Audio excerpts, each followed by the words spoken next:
What's up guys, this is Coach Donny from Elevate Yourself, where we change lives through volleyball, training, and inspirational content. Welcome to my volleyball coach reaction to Haikyuu Season 2, Episode 19. If you're new to this channel, I'm a volleyball coach, volleyball player, and personal trainer who provides volleyball tutorials, jump training workouts, and other cool volleyball videos. You can also follow me on Facebook, Instagram, and Twitter for more content. If you're looking to get into volleyball shape for this summer and increase that vertical jump, make sure you check out my online training programs that include a bodyweight only program where you can increase your vertical jump with bodyweight only exercises so you can train right at home without any gym equipment. Or you can sign up for my other jump training programs that utilize all the standard gym equipment. You can check out those programs linked in the description box. Thanks for letting me know that the third set at tournaments go to 25 points instead of 15 points like we do in the USA.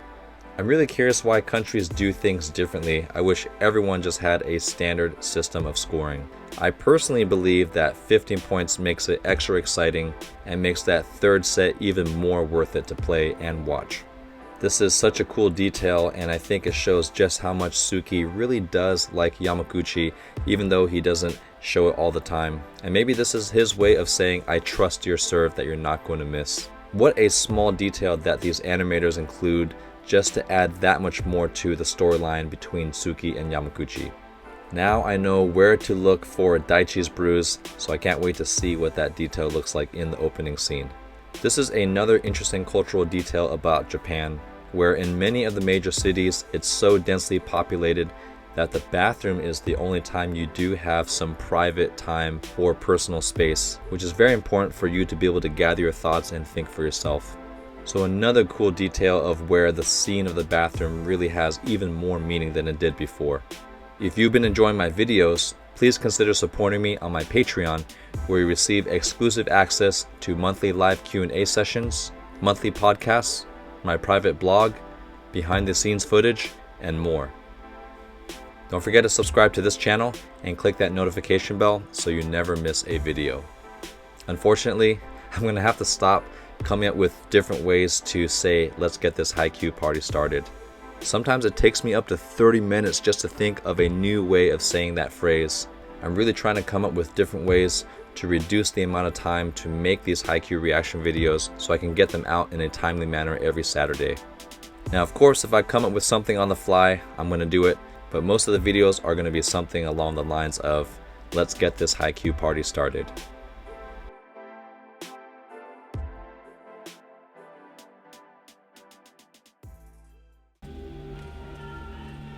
Do we finally get to see the Tech and Seijoh match?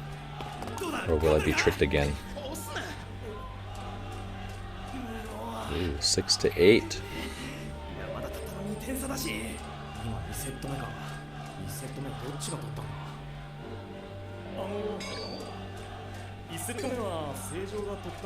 Ah, there we go, Daichi with his bruise.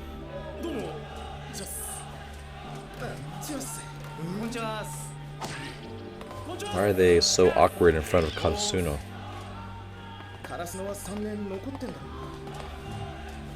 Is this look like working people, not other high school teams. Maki! Oh, maybe these are former Seijoh alumni, or Tech alumni, because they're wearing similar colors. Although both teams actually have a light green color scheme.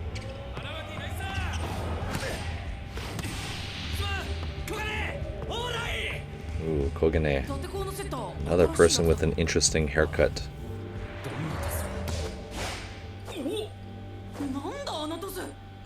Oh. Alright, let's see if we can find Daichi's bruise.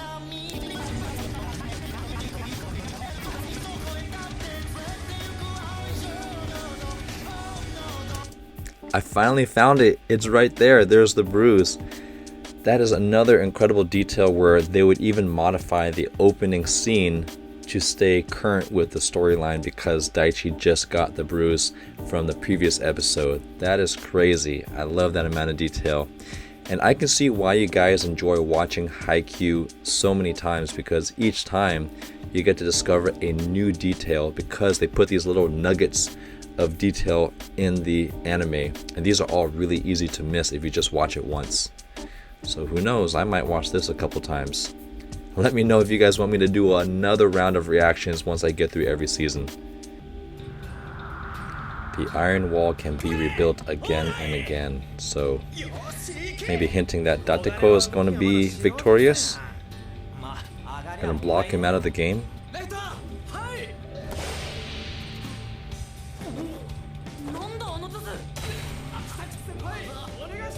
I wonder what's so... oh, okay. That's not too crazy with the super high set, but those are really hard to time.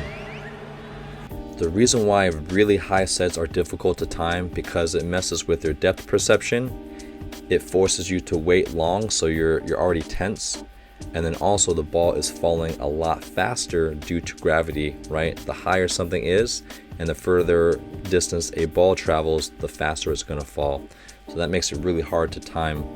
But sometimes this is necessary when the offense is out of system. That means you don't get a great pass. So instead of trying to run a perfect offense, you just have to make it high and hittable for your hitters to have the best chance to attack the ball. So hitting super high sets is a whole another skill in itself. Yeah, most good setters will try to find the hitter's rhythm.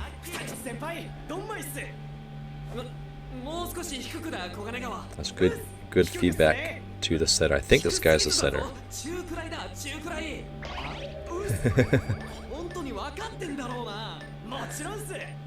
Yeah, sometimes hitters can be a little too picky. At some point, it's a hitter's job to hit it in play.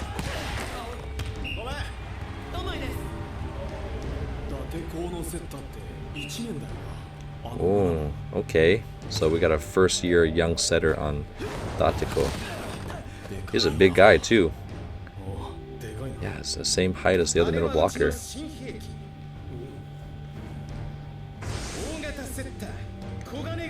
Koganewa Gawa.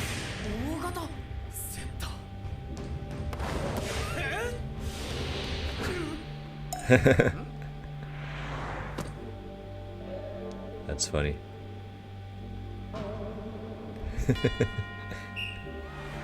Awkward silence. Nice catch. Having a really tall setter is a nice luxury, but what people don't realize about taller setters is actually really hard to be a tall setter, because by the time you jump, you're already at the peak height of your hitters, and then sometimes you might have to set forward or even sometimes downward for your middle attackers if you're super tall and you jump well. So yes, being a taller setter is good for blocking, it's good for tight passes and even attacking on two, but you have to make sure you are empathetic towards how difficult it is setting a ball when you're actually a taller setter. If you're a shorter setter, you can actually see your hitters because you're usually looking up at them and you can kind of set it at a target. But if you're a taller setter, you don't get that luxury. You really have to feel out your location and work harder to build that connection with your hitters.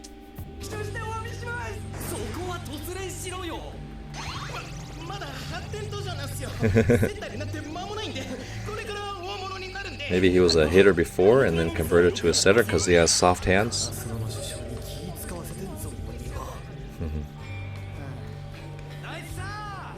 But this is good. It's probably a good blocker too.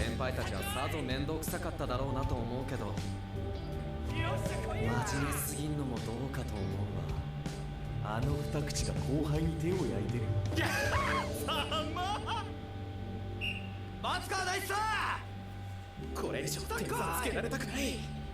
wonder why they put him as a setter. Maybe because Dateko is known for the blocking, so they want to score more points blocking. Yeah, he gave that away too early, being a young setter. Ooh. Another out-of-system play.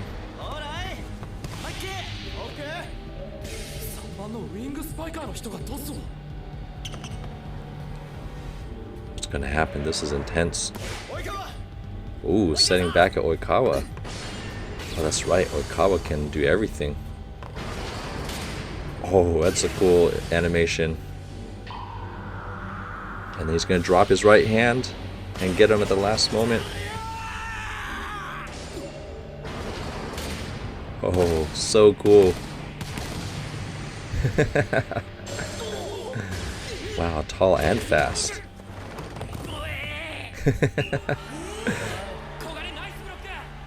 It's very rare to see triple blocks in high school.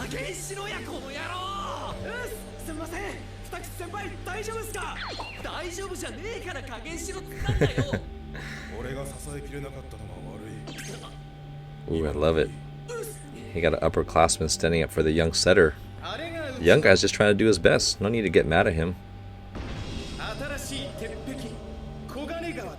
Ooh. The blocking specialist.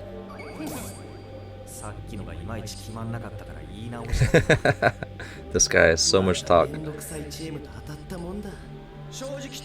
Seijoh's really great at problem solving.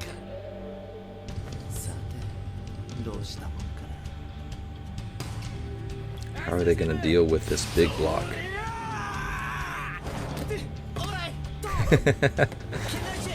Makes it too obvious.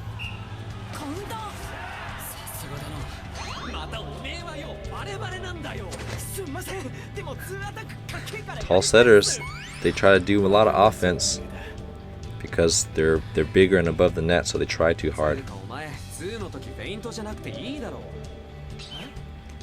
Unless he's left-handed, can he hit it? Nice!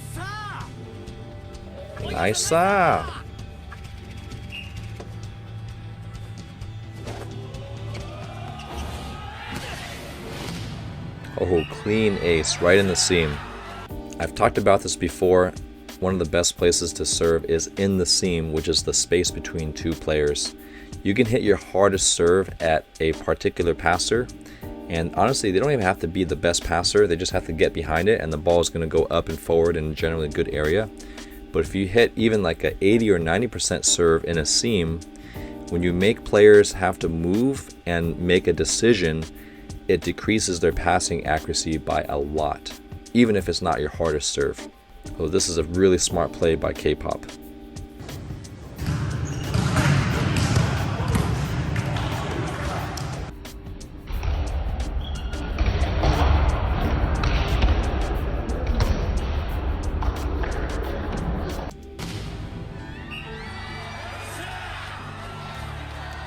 Their team player is taking charge.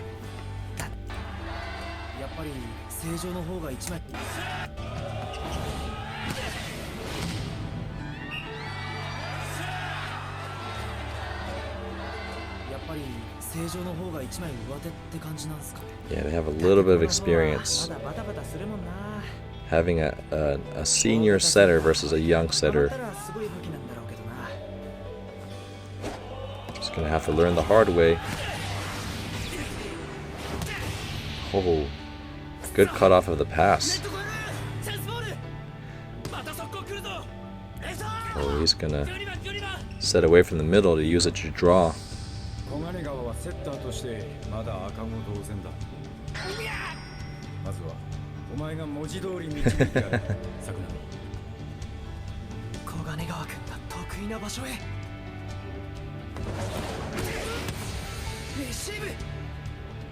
It's a good dig.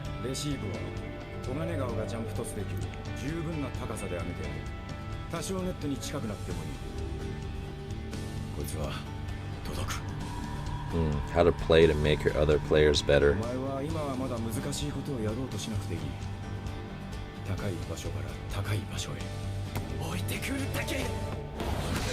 Oh, and just set it to your giant.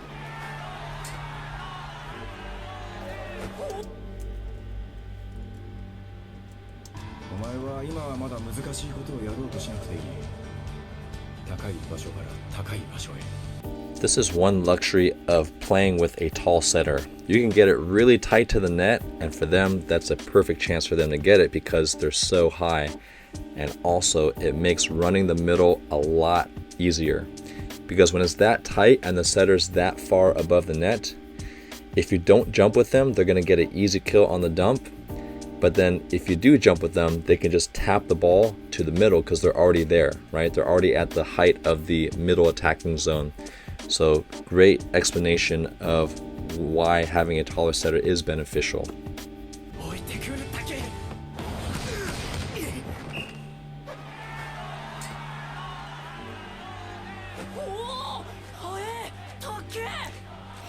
Yeah, if they want to take advantage of the big setter, they should set away from him.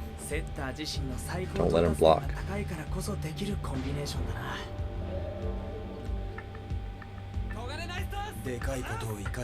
I like how K-pop looks super calm. He already knows what he's going to do next.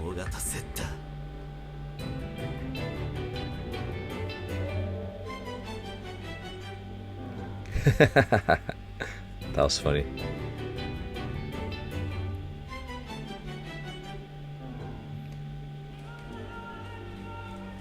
Ooh, Seijoh's up by 3 points. Let's see how Dateko is going to respond.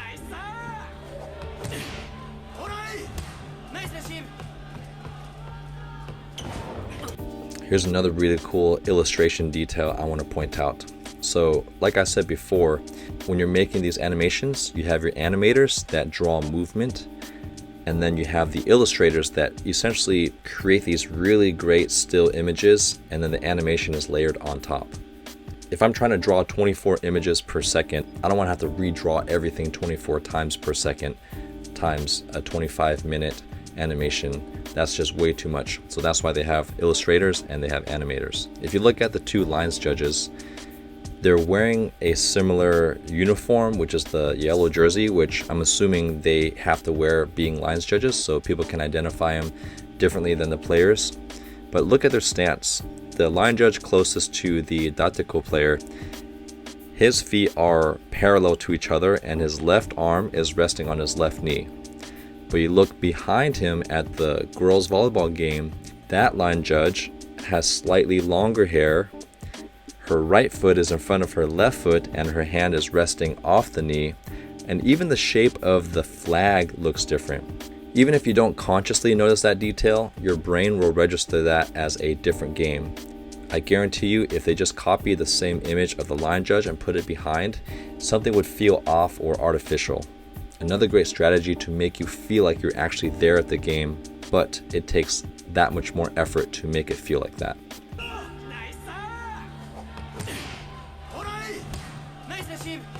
Nice receive it. I love saying that. Ho ho, that's how you dump. Now the freshman setter's gonna say, I want to look cool like that.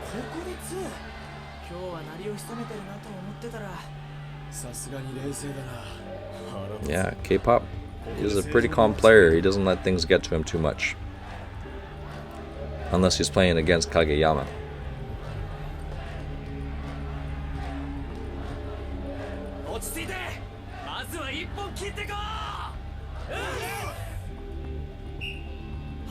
That's an interesting receive formation.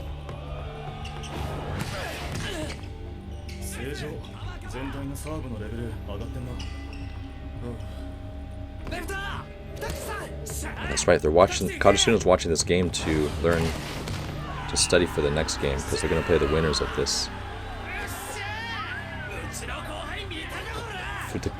Futakuchi.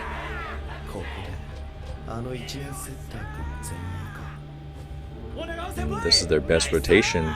They want the setter to do more blocking from Dateko and Aone.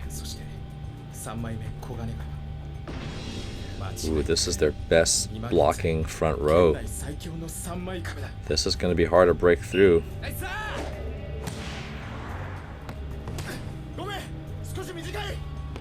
Let's see how K-pop solves this problem here. Can he hit past? Ooh, soft block from Dateko. Is he gonna set Aone again?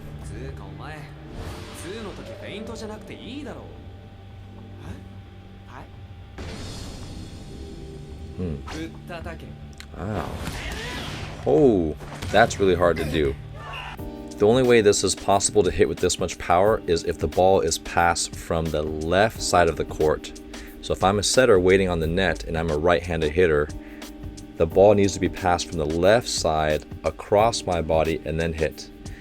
If it's passed from my right side, I have to spin around, let it go over behind my head, and I can't even see the block, and then try to hit it, which is a really awkward place to hit it. So let's rewind it to see if they actually did pass it from the left side of the court for this to be possible.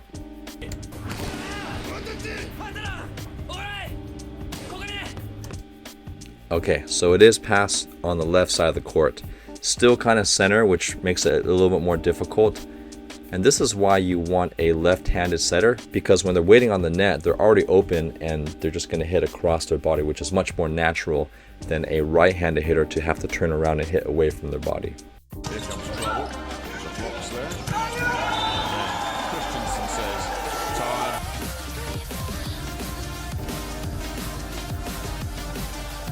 So it actually would be more realistic if the setter from Dateko hit more to the left versus to the right.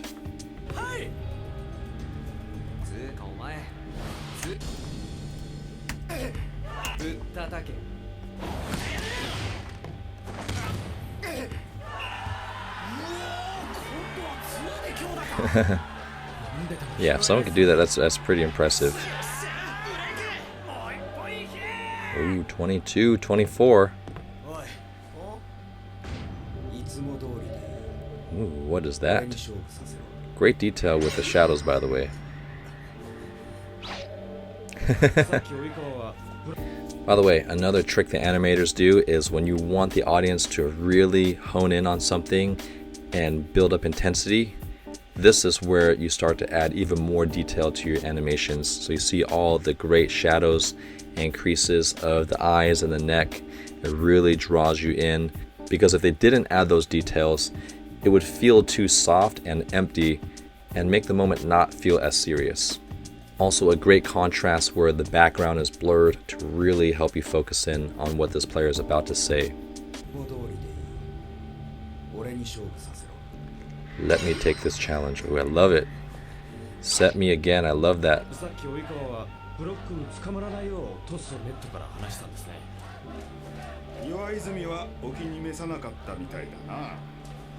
Iwaizumi. I'm assuming that's the player that just said set me again.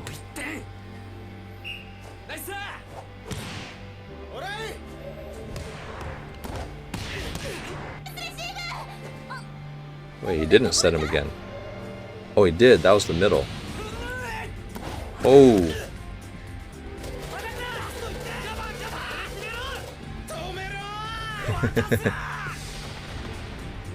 Is he gonna set is he gonna take on the challenge? Let him take it on. There we go.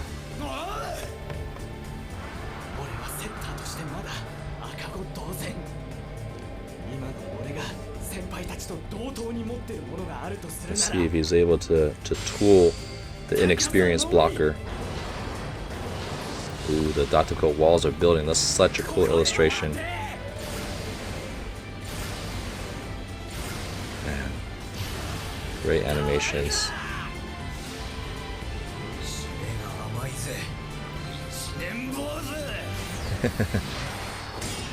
Oh, smashing through that wall. Oh, amazing. That pure determination of just blasting through the block. I love it.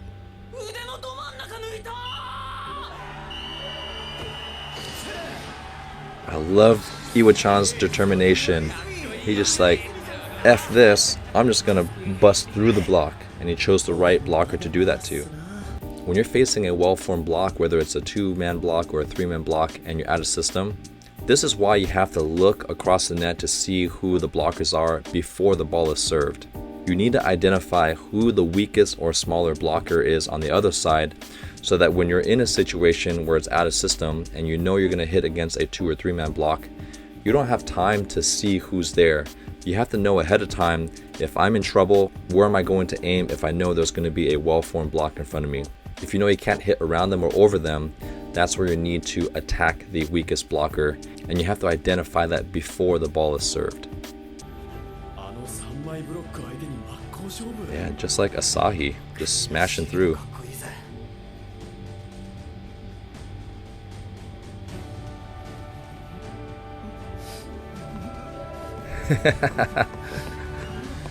It's a good learning opportunity for, I think this is the first set anyway, right? So they got another chance. Oh no, Dateko got knocked out. I got fooled. I thought Dateko was just going to keep setting that wall up and beat them. But you got veteran players on Seijoh. That's a bad alumni. まだまだ下手くそだな、子がね。すいません。新キャプテンは全然余裕ねえしな。もう庭のありがたみが分かったか。そんなの前から分かってます。まったく。伸びしろしかねえな。それも超長え伸びしろな。I wonder if these guys are purposely being mean to send a message or they're just being jerks. 今よりももっとだ。お前たちなら歴代最強の鉄壁になれる。じゃあ行きましょうか。お庭さんたちこんなところ来てるってことは時間あるんですよね。戻って練習相手してください。 Ooh. I love that. Yes, when the alumni come back and help build the team. I'm curious what year Aone is.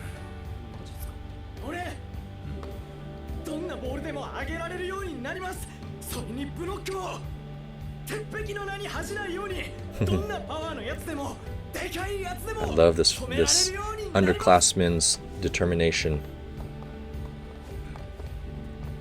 And you got a response from Aone.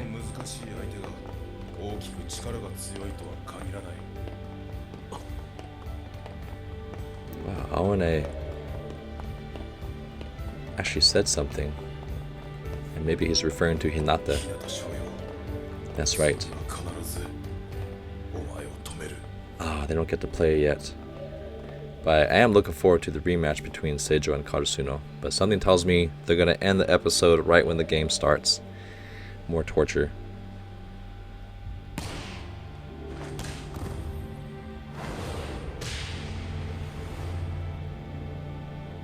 Ooh, the rematch.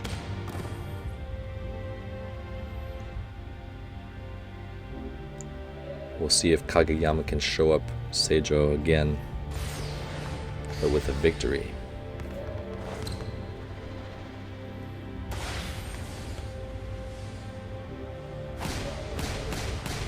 These are beautiful animations here. Oh, that's right. This was the game where Hinata just couldn't make an adjustment in time. So this is Hinata's chance to show that he learned something from that loss.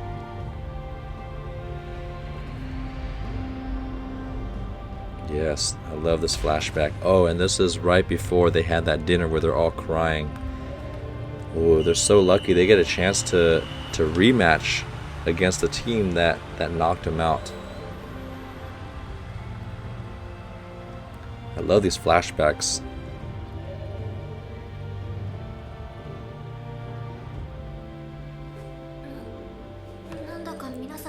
Aha, there we go. Yeah, everyone's thinking about the last time they played them. That's tough. When you give 100% and you still lose, that's really tough. Ooh, Yamaguchi. This might be his chance to shine and show him the jump float serve.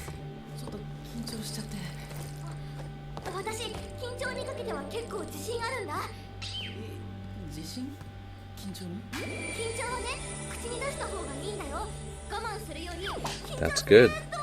That's good advice. Don't hold those thoughts inside. Share it with somebody. Get it off your chest.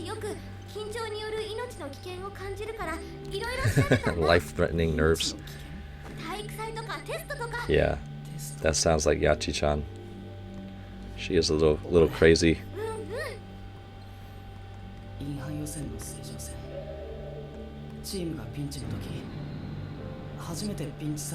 Oh, this was when he missed. Oh, this redemption time for Yamaguchi.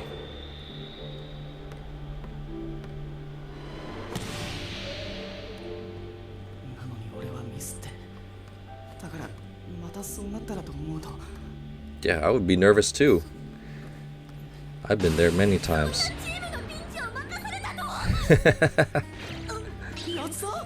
Even Yachi can't handle that. Now Yamaguchi gets to meet someone who's going to be just more nervous than him.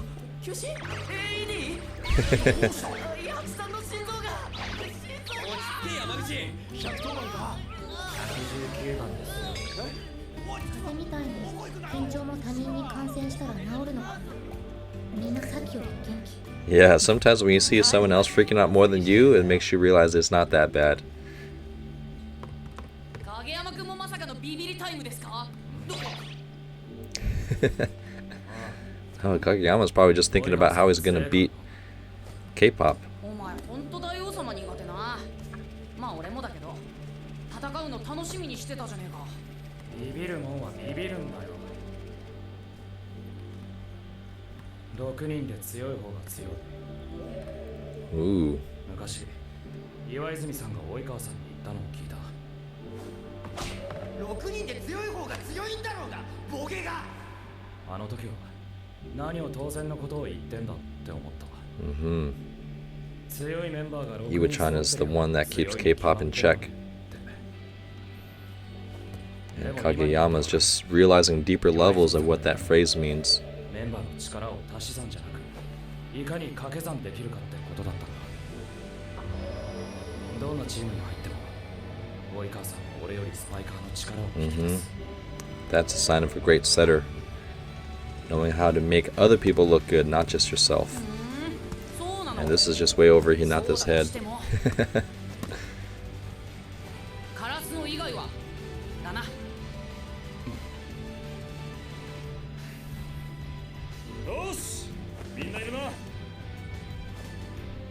Of course, it's going to end right before the match starts. Everyone's ready. Look at the game faces. This was the same determination at the beginning of Season 2 after they just lost that tough match. Love this determination.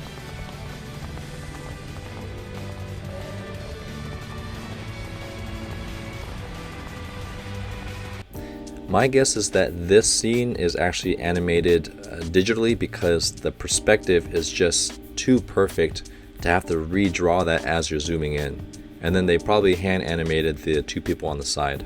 Another great detail that the director or the animators added to make you really feel like you're there with Karasuno preparing for an intense match is how the camera is shaking.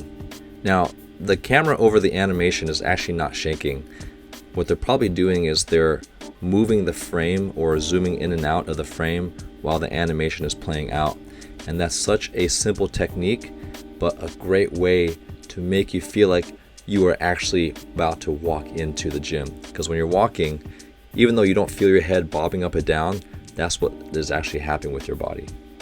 I definitely feel ready for the Karasuno versus Seijoh match.